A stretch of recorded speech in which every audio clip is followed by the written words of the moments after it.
حضرت نوح علیہ السلام پہلے اللہ کے پیغمبر ہیں جو پہلی بار لوگوں کو راہ ہدایت بتانے کے لیے تشریف لائے۔ آپ کی قوم پہلی قوم تھی جس نے شرک کیا۔ قوم نوح واحد قوم ہے جس نے اپنے نبی پر سب سے زیادہ ظلم ڈھائے۔ حضرت نوح علیہ السلام 900 سال تک دعوت دین دیتے رہے اور 900 سال کی کمائی صرف 80 اہل ایمان تھے۔ قوم سے مایوس ہو کر حضرت نوح علیہ السلام نے اپنے رب سے دعا کی اور صفحہ ہستی پر موجود سب کچھ ایک طوفان کے ذریعے نیست و نابود ہو گیا۔ جانوروں کے ایک جوڑے کے ساتھ 80 اہل ایمان ایک کشتی کے ذریعے بچ گئے۔ انسانوں کی نسل طوفان نوح کے بعد حضرت نوح علیہ السلام سے چلی، اس لیے آپ کو آدم ثانی کہا جاتا ہے۔ یہ دلچسپ اور عبرتناک داستان سننے کے لیے اس ویڈیو کو اینڈ تک ضرور دیکھیں۔ آدم علیہ السلام کے دنیا میں آنے کے بعد ان کی اولاد دنیا میں خوب پھلی پھولی، لیکن ایک مدت گزرنے کے بعد وہ لوگ خدا کو بھول چکے تھے اور ایک خدا کے بجائے انہوں نے مٹی اور پتھروں کے کئی خدا بنا لیے تھے۔ نہ صرف ان کی عبادت گاہیں بتوں سے اٹی پڑی تھی بلکہ ہر گھر میں بت رکھے ہوئے تھے جن کی وہ پوجا کیا کرتے تھے اور ان سے مرادیں مانگا کرتے تھے۔ اور اس بت پرستی کا آغاز ایسے ہوا کہ حضرت آدم علیہ السلام اور حضرت نوح علیہ السلام کے درمیانی زمانے میں اللہ کے 5 نیک اور صالح بندے گزرے۔ قرآن پاک میں ان کے نام اللہ پاک نے ود،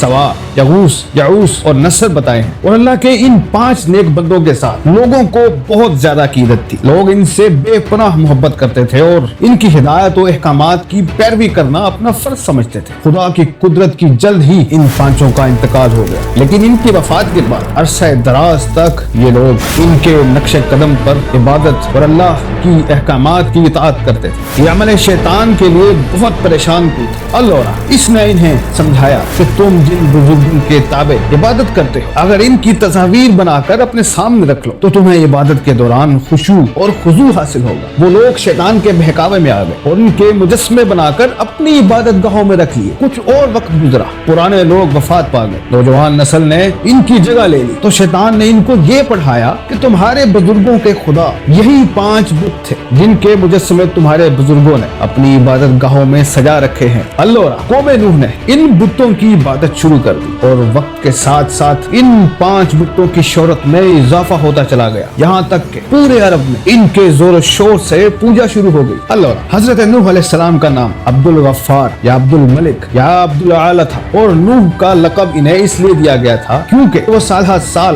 اپنے اوپر یا اپنی قوم پر نوحہ گریا کرتے رہے۔ آپ کے والد کا نام لمک یا لامک تھا۔ حضرت نوح علیہ السلام کو اللہ تعالیٰ نے 40 برس کی عمر میں نبوت عطا فرمائی۔ آپ نے تقریباً 950 سال تک لوگوں کو اللہ کی طرف بلایا، مگر آپ کی قوم کا جواب یہ تھا کہ آپ بھی ہماری طرح عام آدمی ہیں۔ اگر اللہ کسی کو بطور رسول بھیجتا تو وہ فرشتہ ہوتا۔ صرف 80 لوگوں نے ان کا دین قبول کیا۔ نوح علیہ السلام تمام رسولوں میں سب سے پہلے رسول تھے جنہیں زمین میں مبعوث کیا گیا تھا۔ حضرت نوح علیہ السلام نے اپنی قوم کو اللہ تعالیٰ کے احسانات جتلا کر سیدھے راستے پر چلنے کی تلقین کی اور اس بری راہ سے منع فرمایا۔ ان لوگوں نے حضرت نوح علیہ السلام کا مذاق اڑایا اور کہا، بھلا یہ بتاؤ کہ تم نبی کیسے بن گئے؟ تم تو ہمارے جیسے گوشت پوست کے بنے ہوئے ہو اور ہم میں ہی پیدا ہوئے ہو۔ تمہارے اندر ایسی کون سی چیز ہے جس سے ہم تمہیں نبی سمجھے؟ اور اگر خدا کو نبی ہی بھیجنا تھا تو وہ کسی فرشتے کو نبی بنا کر بھیجتا۔ اللہ طوفان سے پہلے آپ مسلسل اپنی قوم کو وعظ و تبلیغ کرتے رہے، جس کے جواب میں ان کی قوم انہیں سخت ترین اذیتیں دیتی رہی۔ ہمارے پیارے نبی حضرت محمد مصطفیٰ صلی اللہ علیہ وسلم کی حدیث مبارک ہے کہ نبی اکرم صلی اللہ علیہ وسلم کے کسی نبی کو اپنی قوم کے ہاتھوں اتنی تکلیف اور اذیت نہیں پہنچی جتنی حضرت نوح علیہ السلام کو اپنی قوم کے ہاتھوں برداشت کرنا پڑی۔ کافر انہیں ڈراتے، دھمکاتے، تبلیغ سے باز رکھنے کے لیے اس قدر تشدد کرتے کہ وہ بے ہوش ہو جاتے، اور کبھی ان کے گلے میں پھندا ڈال کر بازاروں میں گھسیٹتے پھرتے، کبھی اتنا زد و کوب کرتے کہ ان کی قوم سمجھتی کہ